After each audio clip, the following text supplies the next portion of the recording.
आप सभी से वीडियो संदेश के माध्यम से जुड़ रहा हूं। साथियों, आपको यह भी बता दूं कि भले मैं आपके बीच योग नहीं कर पा रहा हूं, लेकिन योग करने के कार्यक्रम से भाग नहीं रहा हूं। और इसलिए आज शाम को भारतीय समय के अनुसार शाम 5:30 बजे करीब करीब संयुक्त राष्ट्र यूएन के मुख्यालय में जो विशाल मात्रा में योग कार्यक्रम हो रहा है, मैं उसमें शामिल होऊंगा। भारत के आह्वान पर दुनिया के 180 से ज्यादा देशों का एक साथ आना ऐतिहासिक है, अभूतपूर्व है।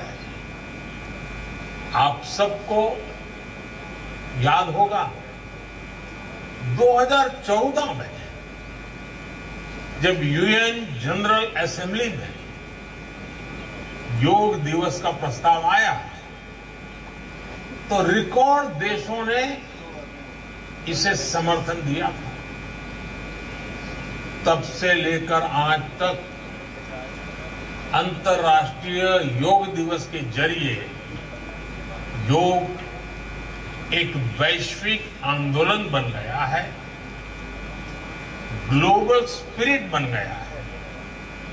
साथियों, इस साल योग दिवस के कार्यक्रमों को ओशन रिंग ऑफ योगा इसने और विशेष बना दिया है। ओशन रिंग ऑफ योगा, इसका आइडिया योग के विचार और समुद्र के विस्तार के पारस्परिक संबंध पर आधारित है। सेना के जवानों ने भी हमारे जल स्रोतों के साथ एक योग भारतमाला और योग सागरमाला बनाई है। इसी तरह आर्कटिक से लेकर अंटार्कटिका तक भारत के 2 रिसर्च बेस यानी पृथ्वी के 2 ध्रुव भी योग से जुड़ रहे हैं। योग के इस अनूठे सेलिब्रेशन में देश दुनिया के करोड़ों लोगों का इतने सहज स्वरूप में शामिल होना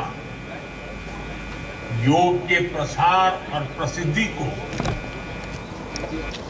उसके महत्व को उजागर करता है। भाई और बहनों, हमारे ऋषियों ने योग को परिभाषित करते हुए कहा है, युज्यते एतत् इति योग, अर्थात जो जोड़ता है वो योग। इसलिए योग का ये प्रसार उस विचार का विस्तार है। युज्यते एतत् इति योग, अर्थात जो जोड़ता है वो योग है। इसलिए योग का ये प्रसार उस विचार का विस्तार है जो पूरे संसार को एक परिवार के रूप में समाहित करता है। योग के विस्तार का अर्थ है वसुधैव कुटुंबकम की भावना का विस्तार। इसलिए इस वर्ष भारत की अध्यक्षता में हो रहे G20 समिट की थीम भी one earth, one family, one future रखी गई है। और आज पूरी दुनिया में करोड़ों लोग योगा फॉर वसुधैव कुटुंबकम की थीम पर एक साथ योग कर रहे हैं। साथियों, हमारे योग इसके संबंध में ग्रंथों में कहा गया है, व्यायामात लभते स्वास्थ्यम दीर्घ आयुष्यम बलम सुखम। अर्थात योग से, व्यायाम से हमें स्वास्थ्य, आयुष और बल मिलता है। हम में से कितने ही लोग जो बीते वर्षों में योग से नियमित जुड़े हैं, उन्होंने योग की ऊर्जा को महसूस किया है। व्यक्तिगत स्तर पर हमारे लिए बेहतर स्वास्थ्य कितना महत्वपूर्ण होता है, ये हम सब जानते हैं। हमने ये भी देखा है कि जब हम स्वास्थ्य संकटों से सुरक्षित होते हैं तो हमारा परिवार कितनी ही परेशानियों से बच जाता है। योग एक ऐसे स्वस्थ और सामर्थ्यशाली समाज का निर्माण करता है जिसकी सामूहिक ऊर्जा कई गुना ज्यादा हो जाती है।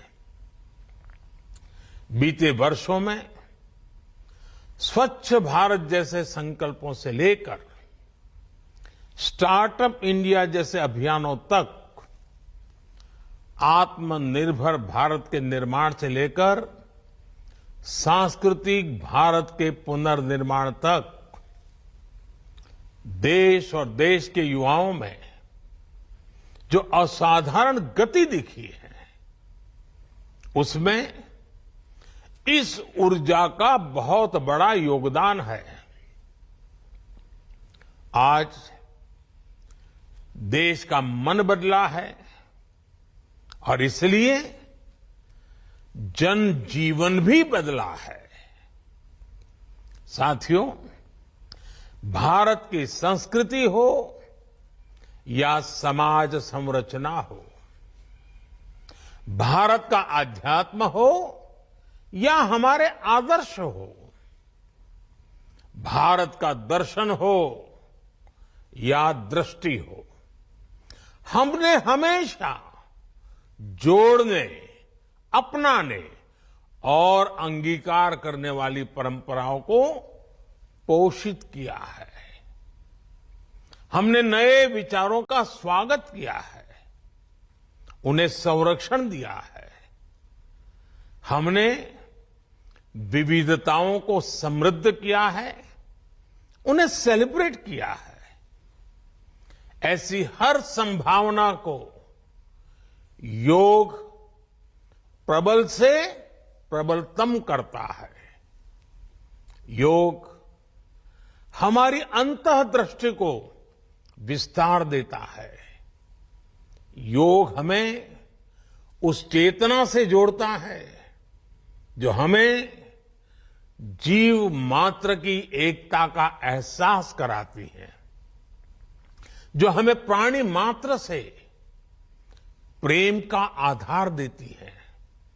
इसलिए हमें योग के जरिए हमारे अंतर विरोधों को खत्म करना है। हमें योग के जरिए हमारे गतिरोधों और प्रतिरोधों को भी खत्म करके रहना है। हमें एक भारत श्रेष्ठ भारत की भावना को विश्व के सामने एक उदाहरण के रूप में प्रस्तुत करना है। भाइयों बहनों, योग के लिए कहा गया है, योगः कर्मसु कौशलम, यानी कर्म में कुशलता ही योग है। आजादी के अमृत काल में ये मंत्र हम सभी के लिए बहुत अहम है। जब हम अपने कर्तव्यों के लिए समर्पित हो जाते हैं तो हम योग की सिद्धि तक पहुंच जाते हैं। योग के जरिए हम निष्काम कर्म को जानते हैं। हम कर्म से कर्म योग तक की यात्रा तय करते हैं। मुझे विश्वास है योग से हम अपने स्वास्थ्य को भी बेहतर बनाएंगे और इन संकल्पों को भी आत्मसात करेंगे। हमारा शारीरिक सामर्थ्य, हमारा मानसिक विस्तार, हमारी चेतना शक्ति, हमारी सामूहिक ऊर्जा विकसित भारत का आधार बनेंगे। इसी संकल्प के साथ आप सभी को योग दिवस की एक बार फिर बहुत बहुत शुभकामनाएं।